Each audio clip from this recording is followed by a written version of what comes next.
चलें जी, last time क्या किया था?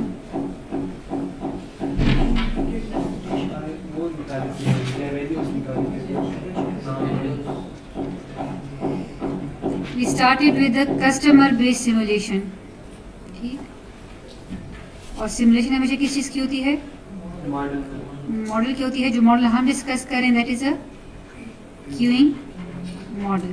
ठीक, तो कस्टमर बेस्ड सिमुलेशन का क्या मतलब है कि हम इंडिविजुअल कस्टमर को देखते हैं कि हर कस्टमर का एंट्री टाइम क्या है, उसका एग्जिट टाइम क्या है, उसको क्यू में कितना वेट करना पड़ता है and so on. So a quick recap.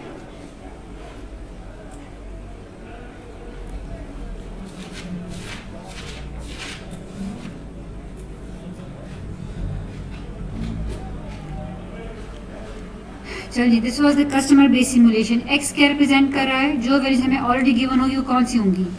Will be given X inter arrival period for each customer and will be given Y service time for each customer. ये values कहाँ से आई होंगी? रैंडमली जनरेट हुई होंगी using exponential distribution. तो अगर आपको ये वैल्यूज गिवन ना हो एक्स एंड वाई तो आप क्या करेंगे? For each customer you will generate these values. For example customer आप एक लूप लगाएंगे और ये लूप कितने दफ़ा चलेगा? जितने कस्टमर्स होंगे. कस्टमर बेस सिमुलेशन है. So for I is equal to 1 से लेकर सपोज अगर 5 कस्टमर्स हैं तो हर दफ़ा आप क्या करेंगे?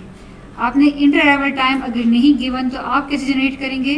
सपोज अगर हम पाइथन की बात करें एंड पाइथन में there is a package numpy. अगर numpy के एक्सपोनेंशियल प्रीडिफाइंड फंक्शन को हम कॉल करें तो अगर मैं इसको सर्विस रेट प्रोवाइड करूँगी, I need to give it some information which is in the form of service rate. Suppose service rate is 3. ये जो भी है, जो भी वैल्यू होगी that will be the service rate. I am not clearly sure कि 3 करेंगे या 1/3 करेंगे, खैर आप स्पेसिफिक देख लें. But we give it some arrival rate. ये जो हमें वैल्यू जनरेट करके देगा वो किस चीज़ की वैल्यू होगी? It will be the inter arrival time for the first customer. ठीक, suppose that is 0.43. नेक्स्ट इसी के लिए फिर आपने इसको IA टाइम कह दें, इंटर अराइवल टाइम. अगर मैंने इसी कस्टमर के लिए सर्विस टाइम जनरेट करना है तो मुझे क्या करना पड़ेगा? इसी एक्सपोनेंशियल फंक्शन को आई नीड टू कॉल. लेकिन अब मुझे इसको क्या प्रोवाइड करना पड़ेगा? अराइवल रेट की जगह सर्विस रेट प्रोवाइड करना पड़ेगा. Let's suppose the service rate is 4. तो अब ये जो चीज़ जनरेट होगी क्या होगी? It will be the service time for the first customer. ठीक, तो हर दफ़ा ये लूप चलेगा. आप हर कस्टमर के लिए इस तरह इंटर अराइवल टाइम और सर्विस टाइम जनरेट करेंगे. चूँकि रैंडमली जनरेट करेंगे so these values will be different each time. But yes, service rate and arrival rate आपको गिवन होगी. तो आपको दो किस्म की इंफॉर्मेशन दी गई होगी. या तो आपको एक्स एंड वाई नहीं दिया होगा, लेकिन आपको क्या चीज़ दी गई होगी? अराइवल रेट लैम्डा और न्यू सर्विस रेट गिवन होगा. इनको यूज़ करके आप जनरेट करें. या अगर आपको ये चीज़ नहीं गिवन होगी तो फिर आपको ये वैल्यू स्पेसिफिकली दी गई होंगी. यस, लैम्डा को जब हमने एक्सपोनेंशियल फंक्शन को दिया तो उसने हमें एक वैल्यू दी, दोबारा हमने इसको कॉल किया तो उसने हमें दूसरी वैल्यू दी. तो या तो आपको लैम्डा एंड म्यू की वैल्यू गिवन होगी, आपको बार बार ये वैल्यू जनरेट करनी होंगी, या फिर आपको already in the form of a list ये वैल्यूज गिवन होंगी. ठीक, चलें तो फिर हमने क्या किया? This I is the first customer.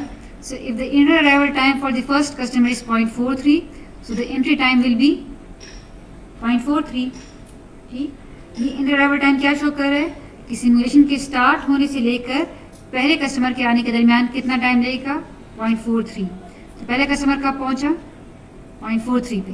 ठीक, ये वैल्यू क्या शो कर रहा है कि पहले और दूसरे के दरमियान कितना टाइम लगा? 4.49. तो दूसरा कब पहुंचेगा? पिछले का entry plus inter arrival time. ठीक, तो अगर हम इसको एल्गोरिथम की शेप में लेके जाना चाहें तो हमें क्या करना पड़ेगा? सबसे पहले एल्गोरिथम क्या होगा? स्टार्ट में होगा और हर कस्टमर के लिए हम क्या फाइंड करेंगे?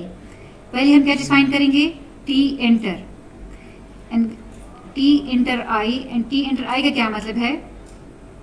It is the entry time of the ith customer where I will vary from 1 till 5. तो हमारी एग्जाम्पशन है कि या तो x गिवन होगा इन the form of a list data structure में, किसी डेटा स्ट्रक्चर में, या हम जनरेट करेंगे। ठीक है, यहाँ पे एग्जाम्पशन है कि x की वैल्यूज हमें ऑलरेडी गिवन है। t एंटर i, तो how do we find the entry time of each customer? What is the generic formula? हर दफ़ा एंट्री टाइम हम कैसे फाइंड करते हैं? पिछले का entry time plus x of this customer. So can I write it? It is the entry time of ith customer is the entry time of I minus 1 customer plus xi। ठीक, तो अगर हम second customer का entry time find करना चाहेंगे तो हमें क्या करना पड़ेगा? Entry time of the first plus the inter arrival time of the second customer which is 4.49। अगर हमें थर्ड कस्टमर के लिए एंट्री टाइम फाइंड करना है so it will be entry time of third is the entry time of the second plus the inter arrival time for the third customer. So it's easier. जो चीज़ थोड़ी बहुत गौर करने की है वो ये है कि हम लेंथ ऑफ द क्यू कैसे डिटरमिन करते हैं। सो उसके लिए एक फार्मूला है and then we will have discussion कि क्या इस फार्मूले को हम चेंज कर सकते हैं या नहीं। And this is that formula. ठीक, इसको मैं लिखती हूँ यहाँ पे।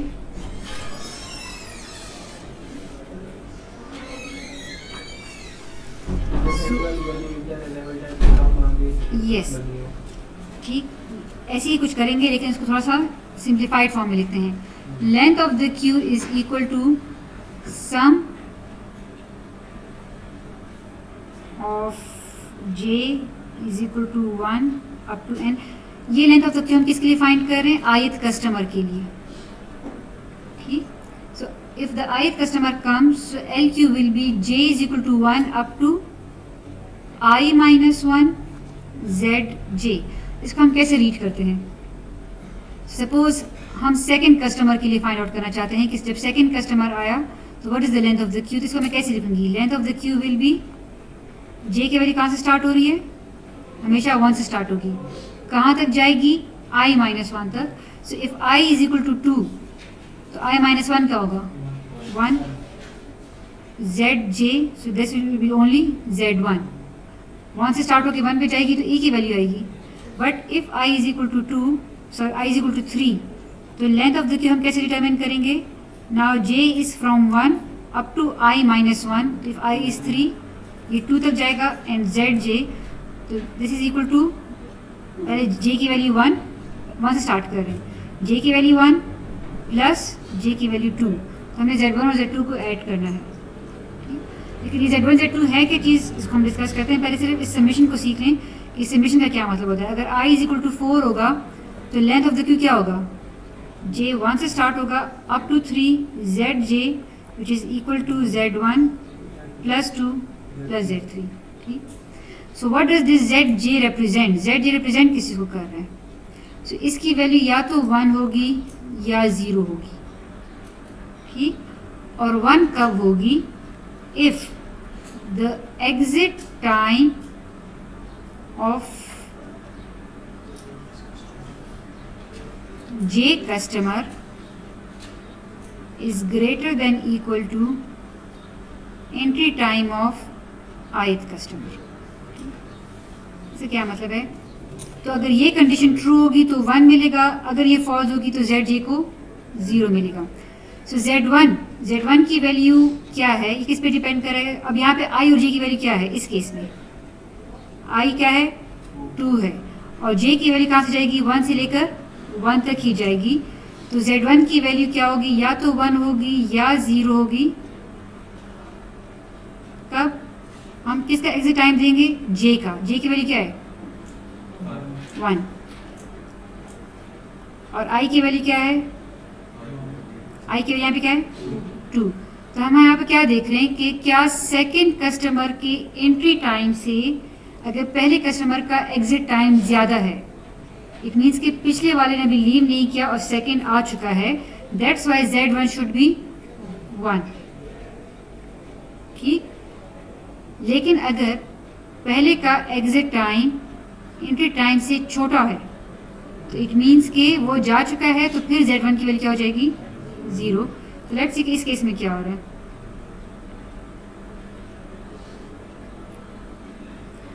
हम किसके लिए फाइंड आउट कर रहे हैं? I इज इक्वल टू, चलिए 1 के लिए स्टार्ट करते हैं। I is equal to 1। अगर I इज इक्वल टू 1 है तो जे की वैल्यू कहाँ से कहाँ तक जाएगी? जे 1 से स्टार्ट होगा 0, तो ये चीज़ एग्जीक्यूट ही नहीं होगी, ठीक। तो एल की वैल्यू 0 ही रहेगी जो इनिशियल है। यहाँ पे देखते हैं यहाँ पे क्या होगा, i इज इक्वल टू 2, तो इट मीन्स हमें क्या चीज़ फाइंड करनी है, j इज इक्वल टू 1 से i माइनस 1 तक जाना है which is 1, zj which is simply z1। तो z1 की वैल्यू क्या है कि t exit of the j, यानी पहले का एग्जिट सेकंड की एंट्री से छोटा है या बड़ा? छोटा है, इट मीन्स कि सेकंड पहले वाला एग्जिट कर चुका है, तो that's why the length of the Q will be 0, the z1 will be 0, और जब z1 0 हो गया है तो लेंथ ऑफ द क्यू भी आपके पास क्या है, 0 है। यहाँ पे देखें i इज इक्वल टू 3 में क्या होगा, so i is equal to 3 is basically हमने लिखा हुआ है कि i इज इक्वल टू 3 के लिए हमें किसको ऐड करना पड़ेगा, z1 प्लस z2।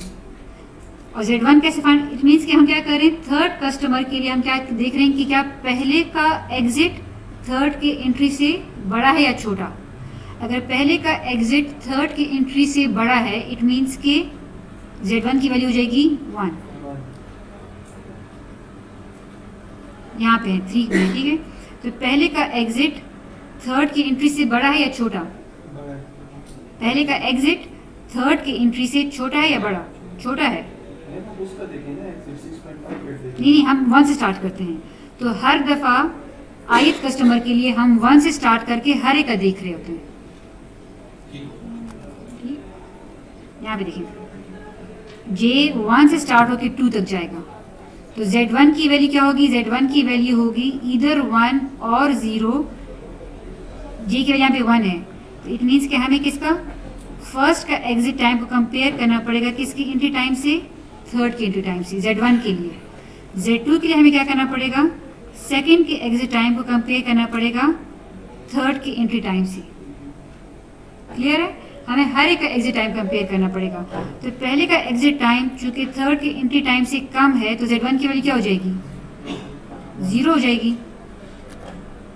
देखें ना, पहले का एग्जिट टाइम थर्ड की एंट्री टाइम से छोटा है, तो z1 की वैल्यू क्या होगी,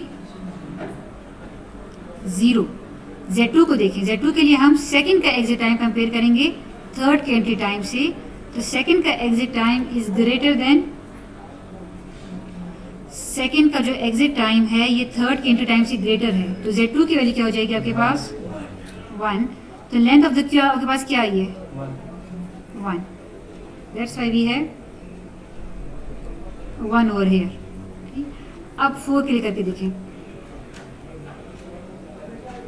4 के लिए हमें क्या करना पड़ेगा, z1 z2 z3 तीनों को ऐड करना पड़ेगा। z1 के लिए आपको किसको कंपेयर करना पड़ेगा, एग्जिट पहले के एग्जिट को फोर्थ की एंट्री से, z2 के लिए आपको सेकंड के एग्जिट को फोर्थ की एंट्री से। यस आ जाए, वालेकुम सलाम, कोई बात नहीं, एक छोटी सी अनाउंसमेंट कर सकता हूँ, शो करें। Thank you. हमारा एक सेशन है ताहा इब्न जलील साहब का, तो आप सारे जो है उसमें ज़रूर आएँ 3 o'clock के हॉल के, ठीक है, सब आएंगे ना? थैंक यू बेटा, thank you ma'am, you are most welcome. चलें, तो समर अच्छी अच्छी बातें भी हो रही हैं, ठीक।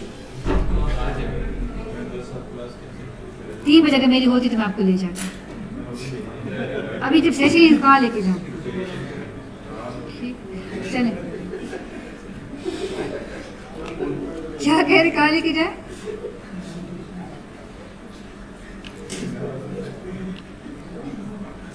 चलें। z1 के लिए exit time of first customer and entry time of fourth, ये मैं इसलिए डिटेल में कह रही हूँ, इससे बाद में क्वेश्चन पूछने जा रही हूँ, इस क्वेश्चन का आपने जिसने आंसर किया उसको बोनस मार्क मिलेंगे। Summer, exit time of first customer entry time of first customer से छोटा है, यस, तो z1 की वैल्यू क्या हो जाएगी 0। सेकंड का एग्जिट टाइम एंट्री टाइम से बड़ा है तो ये 1 हो जाएगा, थर्ड का भी एग्जिट टाइम एंट्री टाइम से बड़ा है तो ये भी 1 हो जाएगा, तो लेंथ ऑफ द क्यू के पास क्या हो जाएगी 2 हो जाएगी, ठीक जी। रेड कलर यूज करो, अच्छा ठीक है। तो फोर्थ के लिए हमें क्या करना पड़ेगा, पहले का एग्जिट टाइम इसके एंट्री टाइम से छोटा है तो z1 की वैल्यू होगी 0। फिर सेकंड का एग्जिट टाइम फोर्थ की एंट्री टाइम से बड़ा है तो z2 भी 1। तो जब बड़ा है तो फिर इंक्रीमेंट करेंगे। Z3 की वैल्यू क्या होगी, थर्ड का एग्जिट टाइम इसके एंट्री टाइम से बड़ा है तो दोबारा 1। अब ऐड करें तो वैल्यू क्या आएगी 2, तो length of the queue is 2। ठीक, अब क्वेश्चन गौर से सुने। क्वेश्चन ये है कि do I need to compare the exit time of all customers starting from 1 till the previous with the entry time of the current customer. क्या current customer के entry time के साथ मुझे हर कस्टमर के एग्जिट टाइम को compare करने की ज़रूरत है, या अगर मैं सिर्फ पिछले वाले को कंपेयर करूं और उसके बेस पे इसको अपडेट करूं?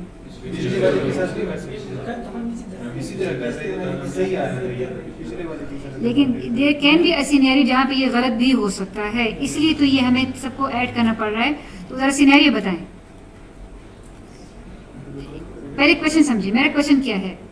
अभी हम लोग कैसे length of the Q find out कर रहे थे, हमें हर के एग्जिट टाइम को कंपेयर करना पड़ रहा था starting from V1 till the last. हर एक एग्जिट टाइम को करंट के एंट्री टाइम से यहाँ पे कंपेयर किया, यहाँ पे कंपेयर किया, यहाँ पे कंपेयर किया एंड यहाँ पे कंपेयर किया। ठीक, एंड देन हमने इसको अपडेट किया। तो चूंकि इसका एग्जिट टाइम कम है तो ये तो 0 था, ये भी 1 था, ये भी 1 था, ये भी 1 था, ऐड किया तो 3 आ गया। लेकिन क्या मैं ऐसे कर सकती हूँ कि मैं सिर्फ इसके एग्जिट टाइम को इसके एंट्री टाइम से कंपेयर करूं, ठीक, विच इज ग्रेटर, और इसमें फिर मैं ऐड कर लूं। इस केस के लिए ठीक है, but not for every case. तो वही पूछ रही हूँ कि कोई ऐसी एग्जांपल दें जिसके लिए सिर्फ प्रीवियस में ऐड करना वॉन्ट बी सफिशिएंट। मैम अगर कोई ऐसा कस्टमर आ गया जिसका स्टार्टिंग में ही बहुत ज़्यादा सर्वर टाइम ले रहा है, यस, उस केस में फिर आपको यस, मतलब अगर मैं इस 6.18 की जगह what if I do it, नहीं यहाँ पे नहीं, अच्छा यहीं पे कर लेते हैं। अगर मैं इस 6.18 को मैं 7.08 कर लूँ सपोज, होगा क्या, entry time of ith customer is greater than the exit time of the previous customer. तो मैं पिछले में 0 ऐड कर लूँ, ऐसे ही करना पड़ेगा। अगर मैंने पिछले में 0 ऐड कर लिया तो लेंथ ऑफ द क्यू 2 तो नहीं होनी चाहिए ना, ये बाकी सब भी तो निकल गए होंगे, 0 होना चाहिए ना। ठीक, और एक ये तो है कि अगर what if the entry time is greater, ऐसे भी तो हो सकता है। दरम्यान में एक और सिनेरियो देखें, यहाँ पे अगर मैं इस 5.9 की जगह इसको मैं कर लूँ 6.59, वही चीज़ है ना, वही चीज़ बन रही है कि यहाँ पे 1 + 1 नहीं होगा बल्कि वो 0 हो जाएगा। देखिए, हालांकि 6.59 जो है 6.59, हालांकि वो 6.6 से छोटा है, हमें ऐड करना चाहिए। लेकिन अगर हम इसमें इसको ऐड कर लेंगे तो वो गलत आंसर इसलिए होगा कि ये 1 नहीं होना चाहिए। जब इसका एंट्री टाइम, जिस टाइम ये इंटर हुआ होगा 6.59 पे, उस टाइम पे ये वाला जा चुका होगा, तो लेंथ ऑफ द क्यू 1 नहीं हुई होगी, ये दरम्यान में 0 हो चुकी होगी, वो 1 हो जाएगा। इसलिए 0 + 1, 1 तो करेंगे प्लस। तो इन शॉर्ट कहने का मतलब ये है कि आप सिर्फ लास्ट के बेस पे नहीं कर सकते, आपको हर कस्टमर का एग्जिट टाइम कंपेयर करना होगा इस करंट कस्टमर के साथ, only then you can update the queue, length of the queue. ठीक, बाकी एल्गोरिथम आसान है। एंट्री टाइम हमने ऐसे फाइंड किया है, लेंथ ऑफ द क्यू ऐसे फाइंड किया है। हम सर्विस टाइम को कैसे डिटरमिन करते हैं? ये 0.43 क्यों है? Service time will be equal to the entry time if the length of the queue is 0, but if the length of the queue is not 0, then the service time of ith customer is what? वो क्या चीज होती है? यहाँ पे 6.58 है, यहाँ पे 6 पिछले का एग्जिट टाइम। ठीक, so the algorithm is कि if the length of the queue is 0, यानी क्यू में कोई नहीं है, तो फिर तो ith कस्टमर का सर्विस टाइम क्या होगा? जिस टाइम वो एंटर हुआ है। लेकिन अगर वो ग्रेटर देन 0 है तो फिर ith कस्टमर का सर्विस कब शुरू होगा? जब पिछला वाला जो है वो एग्जिट करेगा। ठीक, एग्जिट टाइम तो बड़ा आसान है, एग्जिट टाइम क्या है, कब उसकी सर्विस स्टार्ट हुई है प्लस कितने देर के लिए सर्विस हुई है। क्यू में कितना वेट करना पड़ा, सर्विस स्टार्ट कब हुई है और वो इंटर कब हुआ है, ठीक। और वेटिंग टाइम उसने सिस्टम में कितना टाइम गुजारा है, जिस टाइम पे एग्जिट हुआ है माइनस जिस टाइम पे इंटर, या इसका दूसरा फार्मूला क्या है, उसने क्यू में कितना वेट किया प्लस वाई आई, इसका फार्मूला ये भी हो सकता है। उस कस्टमर ने क्यू में कितना वेट किया प्लस सर्वर पे उसने कितना टाइम गुजारा है, ठीक। और ये कंडीशन क्या है कि if there are more customer तो ये सारा काम दूसरे कस्टमर के लिए होगा। So this is customer based simulation, for each customer you will have to do it. और कस्टमर नहीं है then we output the results. So suppose ये तो हमारे पास कितने कस्टमर्स थे, 5, लेकिन जब हम एल्गोरिथम लिख लेंगे so then we can run it for a large number of customers. Suppose lambda is 2/3 arrival rate and service rate is 4/3. What do you think, the queue will grow indefinitely या shrink करेगी या क्या होगा? Shrink करेगी, ठीक, because the servers are customers are being served at a greater rate, ठीक। तो अगर आप 1000 कस्टमर्स के लिए इस सिमुलेशन को रन करें 1000 कस्टमर्स के लिए, तो ये W बार क्या शो कर रहा है, W क्या शो करता है हर कस्टमर के लिए, waiting time in the system which is Q plus server. तो W बार क्या शो करेगा, फिर बार क्या शो करता है यूजुअली, नहीं बार यूजुअली क्या शो करता है, एवरेज, ठीक। तो W बार क्या शो कर रहा है, ऑन दी एवरेज एक कस्टमर ने कितना टाइम स्पेंड किया है। तो हम कैसे फाइंड आउट करेंगे, अगर यहाँ पे W 0.9 है पहले के लिए, दूसरे के लिए 1.66 है, तो सबको ऐड करके divide by the number of customer, that will give you the average waiting time a customer spends in the system. अगर आपको वेटिंग टाइम से कंफ्यूजन हो रही है तो इसको रेजिडेंस टाइम कह दें, ठीक है। रेजिडेंस मीन्स कि सिस्टम में कितनी देर के लिए वो रह चुका है, जिसमें क्यू भी है और सर्वर भी है। ये क्या चीज रिप्रेजेंट कर रही है, वेटिंग टाइम ऑफ क्यू पर एवरेज वेटिंग टाइम। तो अगेन वो कैसे आप फाइंड आउट करेंगे, हर एक के वेटिंग टाइम को आप ऐड करके divide by number of customers, तो ऑन द एवरेज एक कस्टमर ने कितना वेट किया है इन द क्यू, ठीक। तो ये आपके पास टोटल टाइम है, ये आपके पास क्यू में ऑन द एवरेज कितना गुजारा है, ये क्या चीज़ है, लेंथ ऑफ द क्यू। हाँ लेकिन ये हाँ मीन, लेकिन ये क्या रिप्रेजेंट कर रहे हैं, इसको पढ़ने जा रहा है, how would I right it.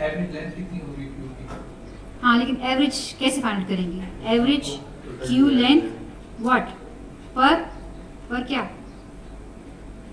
यहाँ पे तो हम नंबर ऑफ कस्टमर पे डिवाइड करते हैं ना, यहाँ पे किस पे डिवाइड करेंगे जी, पर यूनिट टाइम।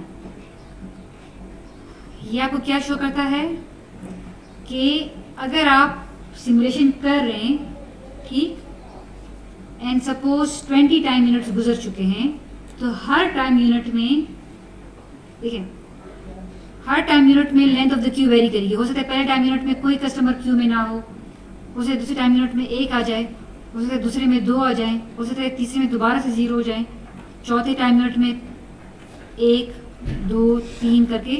तो हर टाइम यूनिट में जो क्यू में वेट कर रहे हैं कस्टमर्स वो डिफरेंट हैं। एवरेज क्यू लेंथ का क्या मतलब है कि इन सब को अगर हम ऐड करके किस पे डिवाइड करें, टोटल टाइम पे डिवाइड करें, तो पर यूनिट टाइम हम ऑन द एवरेज क्या एक्सपेक्ट करें कि एक यूनिट टाइम में क्यू में कितने लोग हो सकते हैं, that is given by L Q bar. Clear है, average number of customers in queue per unit time. तो अगर इसमें मैं +1 ऐड कर लूँ तो ये किस चीज़ को रिप्रेजेंट कर रहा है, एल क्यू क्या रिप्रेजेंट कर रहा है कि on the average her time unit में कितने कस्टमर्स क्यू में थे। सपोज ऑन द एवरेज आपके पास 3 कस्टमर्स क्यू में थे, तो +1 ऐड करने से जो ये 4 आ रहा है, ये नंबर किसको रिप्रेजेंट कर रहा है, टोटल कितने कस्टमर सिस्टम में थे पर यूनिट टाइम। बिकॉज ये +1 कहाँ से आया होगा, अगर ये लोग क्यू में थे तो ये 1 कहाँ पे होगा, सर्वर पे होगा। So basically it shows you total number of customers, total number नहीं, average number of customers in the system per unit time. ये क्यू में कितने average number of customers per unit time है, और हमेशा एक एक्स्ट्रा किस पे चल रहा होगा, सर्वर पे एग्जीक्यूट हो रहा होगा। So this gives you the average number of customers in the system per unit time. Clear ये चीज? ये सारी वैल्यूज कहाँ से आई हैं? सिमुलेशन से। कौन सिमुलेशन से? अगर हम इस एल्गोरिथम को प्रोग्राम में ट्रांसलेट कर लें एंड इसको for large number of customers execute करें, हमें एक्स और वाई की वैल्यूज कहाँ से मिलेंगी? यहाँ पे तो एक्स वाई नहीं गिवन, लैम्डा और म्यू से फिर हम जनरेट करेंगे एंड देन इसी एल्गोरिथम को हम चलाएंगे। ठीक, सिमुलेशन के रिजल्ट्स हैं, लेकिन इन्हीं वैल्यूज के हमारे पास एनालिटिकल रिजल्ट्स भी मौजूद हैं, और ये कहाँ से आए हैं? From the queuing theory. ठीक, queuing theory is a subject, a discipline area in maths वगैरह में पढ़ाया जाता है, जिसमें क्यू के बेस पे डिफरेंट फार्मूले निकाले जाते हैं। तो इफ़ यू आर इंटरेस्टेड कि फार्मूले आए कहाँ से हैं, डेराइव कहाँ से, नहीं है इंटरेस्टेड, लेकिन सिर्फ सुन लें। ठीक, मार्कोव चेन्स, यहाँ पे मार्कोव चेन्स में क्या होता है? ये हैव सर्टेन स्टेट्स, एक स्टेट से आप दूसरे स्टेट पे जाते हैं विद सर्टेन प्रोबेबिलिटीज।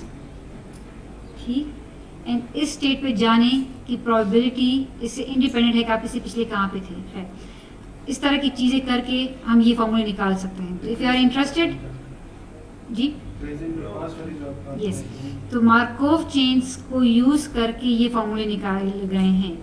तो कल को अगर आप क्यूइंग थ्योरी बड़ा इंटरेस्टिंग सब्जेक्ट है,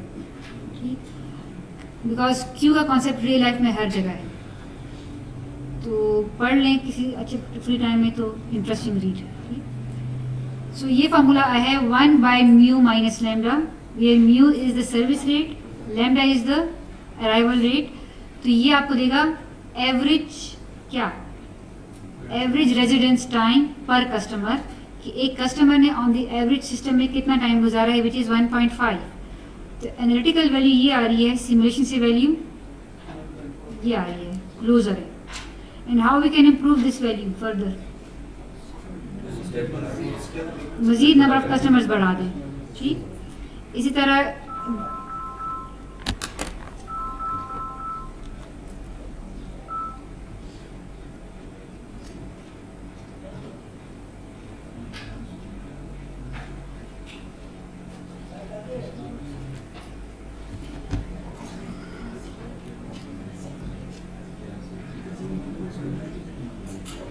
ठीक, अच्छा, तो एग्जाम में क्या दिया जाएगा? फॉर्मूले आपको दे दिए जाएंगे। ठीक, आपने इस तरह की टेबल में शायद आपको एक्स वाई की वैल्यूज दी हों, अगर आपको एक्स वाई की वैल्यूज दी गई हो तो आप ये टेबल पॉपुलेट कर सकते हैं। राइट, जब आप ये टेबल पॉपुलेट कर सकते हैं तो आप डब्ल्यू और डब्ल्यू क्यू की एवरेज वैल्यूज भी निकाल सकते हैं। जब आप एवरेज वैल्यू निकाल सकते हैं तो फिर आप इन वैल्यूज की भी निकाल सकते हैं अगर फार्मूले दिए गए हों। ठीक, ये फार्मूला गिवन होगा। आप डायरेक्ट नहीं, आपने दोनों से, आपने सिमुलेशन से भी निकालनी है और आपने डायरेक्ट इस फार्मूले को भी यूज़ करना है, और परसेंटेज एरर कहते हैं। ठीक, दोनों का फिर आप मुझे बताएं परसेंटेज एरर क्या है। अच्छा, इस टॉपिक में से 2 सवाल अगर मैं दे दूँ आपको फुल मार्क्स आ जाए। ठीक है, अगर एक को मैं कह दूँ कस्टमर बेस्ड कर लें, जो ये कस्टमर बेस्ड है, और एक है इवेंट बेस्ड, वो भी मैंने एल्गोरिथम भी दे दिया हूँ। अगर मैं आपको ये एल्गोरिथम भी दे दूँ तो फिर आप इस टेबल को फिल कर सकते हैं। अभी पता चलता है कि अगर एल्गोरिथम दिया भी जाए और फिर भी आपसे कहा कि टेबल फिल करें तो आप इसमें कितनी मिस्टेक्स करते हैं। So will have a demo now in this class. अभी एक हम क्लास एक्टिविटी करेंगे। ठीक, इसी तरह लेंथ ऑफ द क्यू का from the length of the Q, yes, on the average पर unit time what was the length of the Q. इसका फॉर्मूला ये है, ये रेड में हाईलाइट क्यों हुआ है? बिकॉज यहाँ और यहाँ की वैल्यूज में अब फर्क है। ठीक, सो एग्जैक्ट रीजन क्या है? हम ये कह सकते हैं कि सिमुलेशन है, ये एनालिटिकल है, वैल्यूज में फ़र्क है, लेकिन इन वैल्यूज में क्यों फ़र्क है और इनमें क्यों नहीं है, आई कैन नॉट से फॉर श्योर। ठीक है, बट देयर इज सम, यहाँ परसेंटेज एरर ज़्यादा होगा। अब मेरा नेक्स्ट क्वेश्चन है, क्या आप length of the queue, which is number of customers in the queue per unit time, क्या आप इस टेबल से निकाल सकते हैं?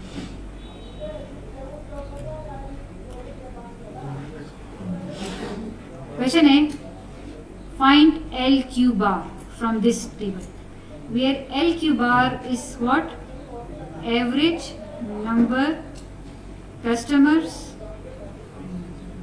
in queue डिवाइड किस पे कर रहे हैं? पर यूनिट टाइम। तो क्या आप इसके लिए आपको क्या पता होना चाहिए? इस फॉर्मूले के लिए आपको ये पता होना चाहिए कि हर यूनिट टाइम में कस्टमर्स टोटल एक्चुअली थे कितने। पहले टाइम यूनिट में कितने कस्टमर्स थे, दूसरे में कितने थे, तीसरे में कितने थे और चौथे यूनिट। तो क्या वो इन्फॉर्मेशन यहाँ से मिल सकती है? कहाँ पे वो? ये पर यूनिट टाइम नहीं है, ये पर कस्टमर है। पहला कस्टमर आया तो length of the Q was 0, second customer आया तो length of the Q was 0, third customer आया तो length of the Q was 1। लेकिन जरूरी नहीं है कि ये हर कस्टमर हर टाइम यूनिट में अलग अलग आए हैं, यानी इनके दरमियान में कुछ टाइम यूनिट्स इलैप्स हो भी सकते हैं। तो can I calculate this information from this table? नहीं कर सकते। समय मैं भी आपको समझा रही हूँ क्यों नहीं कर सकते। Because average number of customers in queue per unit time के लिए आपके पास क्या पता होना चाहिए कि पहले टाइम यूनिट में कितने कस्टमर्स आए, क्यू में कितने कस्टमर्स थे, सेकेंड टाइम यूनिट में क्यू में कितने कस्टमर्स थे, थर्ड टाइम यूनिट में क्यू में कितने कस्टमर्स थे। अगर तो आपको पता होता और तब आप इसको टोटल टाइम पे डिवाइड कर लेते, then you would have get this average. But do you know कि हर टाइम यूनिट में लेंथ ऑफ द क्यू क्या है? नहीं, बिकॉज ये per unit time length of the queue नहीं है, ये per customer length of the queue है। अब्दुल रहमान, वो हम आगे देखते हैं। इस टेबल से फिलहाल पर यूनिट टाइम की इंफॉर्मेशन हमें नहीं मिल रही। एग्री कर रहे नहीं करे? बिकॉज ये चीज़ निकालने के लिए average number of customers in queue per unit time निकालने के लिए आपको हर टाइम यूनिट के एक्चुअल कस्टमर का पता होना चाहिए कि पर यूनिट टाइम लेंथ में क्यू में कितने एक्चुअल कस्टमर्स मौजूद थे, जो कि यहाँ पे नहीं है। उसके लिए इसी सिमुलेशन को हम एक और तरीके से रिप्रेजेंट करते हैं, विच इज़ दिस वन। हम ग्राफिकली रिप्रेजेंट करेंगे। ठीक, ग्राफिकली कैसे रिप्रेजेंट करेंगे? So it's another example. Customer 1 है, अराइव हुआ है 2 पे, इसका इंटर अराइवल टाइम क्या होगा? फिर सिमुलेशन स्टार्ट कब होती है? 0 पे, तो उसका इंटर अराइवल टाइम क्या होगा? 2 होगा। उसका इंटर अराइवल टाइम 2 होगा तभी तो उसका अराइवल टाइम 2 होगा। If the simulation starts at t = 0। ठीक, अच्छा, पहला कस्टमर कब आ रहा है? 2 पे। कितने टाइम के लिए सर्व हो रहा है? 4 पे। तो डिपार्ट कब करेगा? 6 पे। पहला कस्टमर कब आया? 2 पे। अब यहाँ पे हम पर यूनिट टाइम का हिसाब रखेंगे। पहला कस्टमर 2 पे आया, उसको सर्वर फौरन मिल गया था, तो वो 4 टाइम यूनिट्स के लिए सर्व होता रहा। और कब उसने एग्जिट किया है? 6 पे। सेकेंड कस्टमर कब आया? तो अगर सेकेंड कस्टमर का इंटर अराइवल टाइम 1 है तो वो अराइव कब हुआ है? 3 पे, बिकॉज पिछले का अराइवल टाइम क्या है? 2 है। तो अगर वो 3 पे अराइव हुआ है और उसका सर्विस टाइम 2 है, तो उसका डिपार्चर टाइम 8 क्यों है? बिकॉज जिस टाइम वो अराइव हुआ है पिछले वाला डिपार्ट नहीं हुआ था। जब वो डिपार्ट नहीं हुआ था तो वो क्यू में गया है और उसको सर्वर कब मिला है? 6 पे। 6 पे जब सर्वर मिला होगा और सर्विस टाइम 2 होगा तब उसका डिपार्चर टाइम 8 होगा। तो इसको हम ग्राफिकली कैसे रिप्रेजेंट कर रहे हैं? सेकेंड कस्टमर कब आए? 3 पे वो आया, ठीक है ना, अराइवल टाइम 3 है। 3 पे वो आया, लेकिन उस टाइम 1 जो है वो सर्वर पे बिजी था, तो वो कहाँ पे चला गया? क्यू में। So the grey box show कर रहा है सर्व्ड को, जिसका नाम ग्रे में लिखा होगा वो सर्व है, जिसका नाम ग्रे में नहीं होगा वो क्यू में। 2 क्यू में चला गया। और कब तक वो क्यू में था? जब तक कि वो अगला, तो 3 से 4 तक क्यू, 5 तक क्यू, 6 तक क्यू। और वो कब आया है सर्वर पे? 6 पे वो सर्वर पे आ गया। यहाँ पे वो आया और कितने टाइम के लिए सर्व हुआ है? वो 2 टाइम यूनिट्स के लिए। तो उसने एग्जिट कब किया है? 8 पे। तीसरा कब आया है? अगर इसका इंटर अराइवल टाइम 2 है तो अराइव कब हुआ है? 5 पे, और उसने कब तक सर्व होना है 3 पे। तो जब वो 5 पे आया तो 5 पे 2 भी क्यू में था, 3 भी क्यू में चला गया, ठीक। और ये कब सर्वर पे आएगा, जब सेकंड वाला लीव करेगा। तो यहाँ पे भी क्यू पे है, यहाँ पे भी क्यू में है, और यहाँ पे उसको सर्वर मिल गया है, और कितने टाइम के लिए मिला है, फॉर 3। इस तरह करके ये बाकी आगे चीज़ भी हमने की है। कंफ्यूजिंग है? इसको हम इसे ग्राफिकली रिप्रेजेंट क्यों कर रहे हैं, बिकॉज जिस चीज़ में हम इंटरेस्टेड हैं वो क्या है, L Q bar and L bar. What is L Q बार? कि क्यू में कितने लोग ऑन द एवरेज पर यूनिट टाइम हैं, और एल बार क्या है, सिस्टम में। तो क्यू एंड सर्वर दोनों को देखेंगे। अब अगर मैं आपसे पूछूं कि एल बार क्या है, तो वी हमारे पास कितने टाइम यूनिट्स हैं, 0 से लेकर 21 तक वी हैव 21 टाइम यूनिट्स। पहले टाइम यूनिट में कितने कस्टमर सिस्टम में थे, 0। दूसरे टाइम यूनिट में, तीसरे टाइम यूनिट में 1, चौथे टाइम यूनिट में कितने कस्टमर्स हैं, 2, 1 on the server and 1 in the Q. अब कितने हैं, 2। यहाँ पे बताते जाएं, 1 2 3 4 5, तो 2 दफ़ा 5, 5 दफ़ा 2, फिर क्या है, 1 0 1, फिर 1 2 3 4 8, फिर 3 11, ठीक। इन सबको ऐड करके किस पे डिवाइड करेंगे, टोटल टाइम पे। So you will have the average number of customers in the system per unit time, which is equal to, यहाँ पे एल की वैल्यू क्या आ गई है, 1.48। सो 1.48 क्या रिप्रेजेंट कर रहे हैं, ऑन द एवरेज सिस्टम में कितने कस्टमर्स पर यूनिट टाइम मौजूद थे, विच इज़ करेक्ट, बिकॉज उनकी वैल्यूज क्या थी, 1 भी हुई है, 2 भी हुई है, एक जगह पे 3 भी हुई है, बट एक जगह पे 0 भी हुई है। सो रफली इट्स अराउंड 1.48।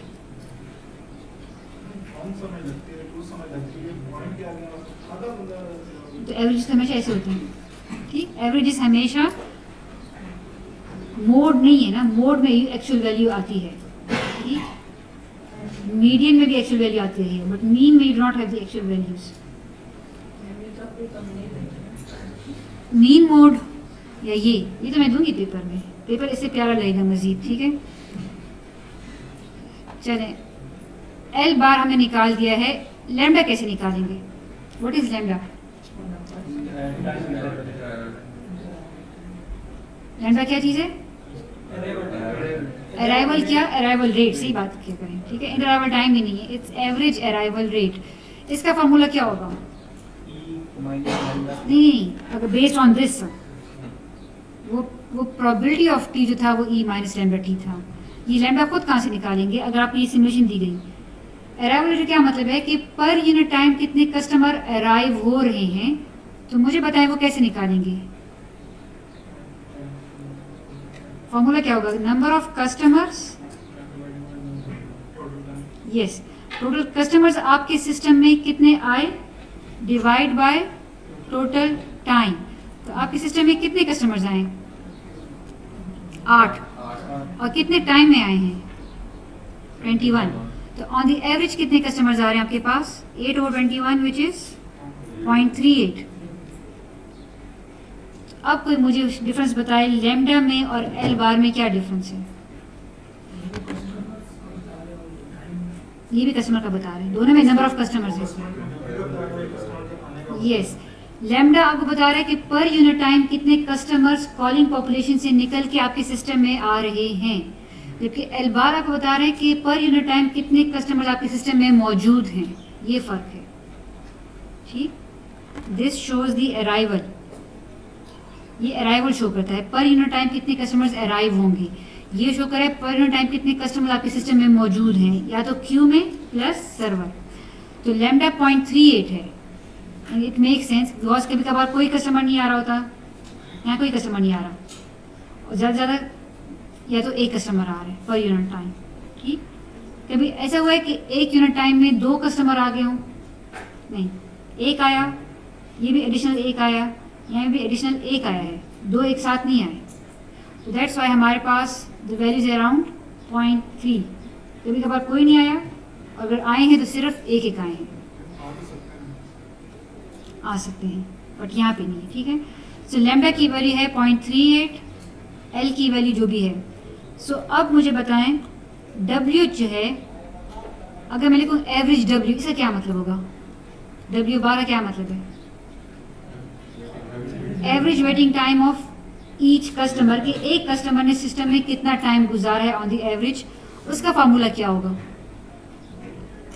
हर कस्टमर का अगर हमने एवरेज वेटिंग टाइम फाइंड करना है, इट मीन्स कि मुझे अगर मैंने average waiting time of customer find करना है, तो मुझे हर कस्टमर का एक्चुअल वेटिंग टाइम पता होना चाहिए कि हर कस्टमर ने कितना वेट किया है, प्लस किस पे डिवाइड करूंगी?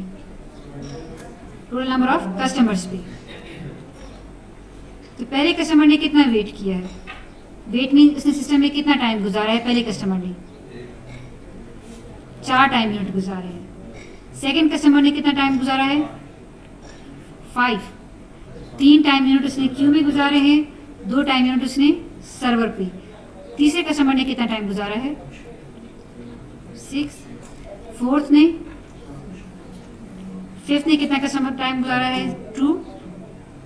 6 ने 3, 7 ने 3, और 8वें कस्टमर ने 4। तो अगर हर कस्टमर ने इतना इतना टाइम गुजारा है, इन सबको ऐड करके जब हम टोटल नंबर ऑफ कस्टमर्स पे डिवाइड करेंगे, तो हमें क्या चीज़ मिलेगी कि ऑन द एवरेज एक कस्टमर ने सिस्टम में कितना टाइम स्पेंड किया है, विच इज़ 3.88। नहीं, मैंने पहले कुछ चीज़ गलत निकाली थी।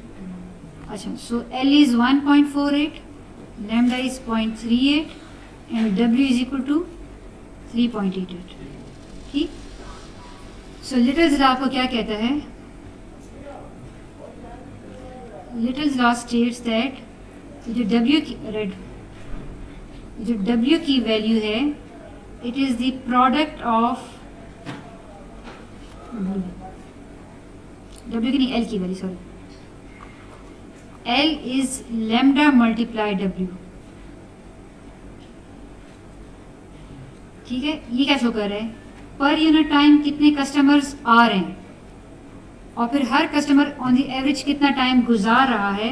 अगर दोनों को मल्टीप्लाई करेंगे तो ऑन द एवरेज सिस्टम में कितने कस्टमर्स हैं वो हमारे पास आ जाएंगे। Is it making sense? पर यूनिट टाइम कितने कस्टमर आ रहे हैं, और फिर हर कस्टमर ऑन द एवरेज कितना टाइम गुजार रहा है, दोनों को मल्टीप्लाई करेंगे तो सिस्टम में पर यूनिट टाइम कितने कस्टमर्स मौजूद होंगे ऑन द एवरेज हम निकाल सकते हैं। तो L is equal to lambda W, इसको हम लॉ क्यों कहते हैं? Because it holds true for every arrival and service pattern. यानी अगर आपका अराइवल और सर्विस पैटर्न एक्सपोनेंशियल हो, यूनिफॉर्म हो, नॉर्मल हो, ये इससे इंडिपेंडेंट है। You just need to find the lambda की क्या वैल्यू है। If you can find out this value तो आप नंबर ऑफ कस्टमर फाइंड कर सकते हैं। So you can see कि L is equal to lambda W, 0.38 को जब आप 3.88 से मल्टीप्लाई करेंगे 1.48 आएगा, और सिमुलेशन से भी हमारे पास यही वैल्यू आई थी। ठीक। तो एग्जाम पॉइंट ऑफ व्यू से अगर मैं आपसे कहूँ कि L is equal to lambda W formula दिया होगा, but what L represents, what lambda represents, what W represents, ये मैंने आपको नहीं दिया होगा। सो क्वेश्चन आपसे कहा जाएगा कि what is the average number of customers per unit time. So you should know कि वो फाइंड आउट करने के लिए आपको पहले लैम्डा फाइंड आउट करना पड़ेगा और W फाइंड आउट करना पड़ेगा based on some values like these. Clear? चलें जी, so this was customer based simulation. इसका ड्रॉबैक क्या है वो करने के बाद हम थोड़ा ब्रेक लेते हैं। इसकी ड्रॉबैक क्या है? We need to maintain history of all customers. Length of the queue determine करने के लिए हमने क्या देखा था कि हमें हर एक का एग्जिट टाइम स्टोर करने की ज़रूरत है to compare with the entry time of the current customer. तो अगर 1000 कस्टमर्स हैं तो हमें हर एक का एग्जिट टाइम स्टोर करने की जरूरत पड़ेगी, जिसकी वजह से हमारी जो स्पेस कॉम्प्लेक्सिटी है वो क्या हो जाएगी? ज़्यादा हो जाएगी। तो इसके अलावा इसी सिनेरियो को सिमुलेट करने के लिए अब हम एक और एल्गोरिथम देखेंगे which is called event based simulation. जिसकी टाइम कॉम्प्लेक्सिटी शायद ज़्यादा हो लेकिन उसकी स्पेस कॉम्प्लेक्सिटी कम होगी। थोड़ा सा ब्रेक लें एंड देन वील स्टार्ट।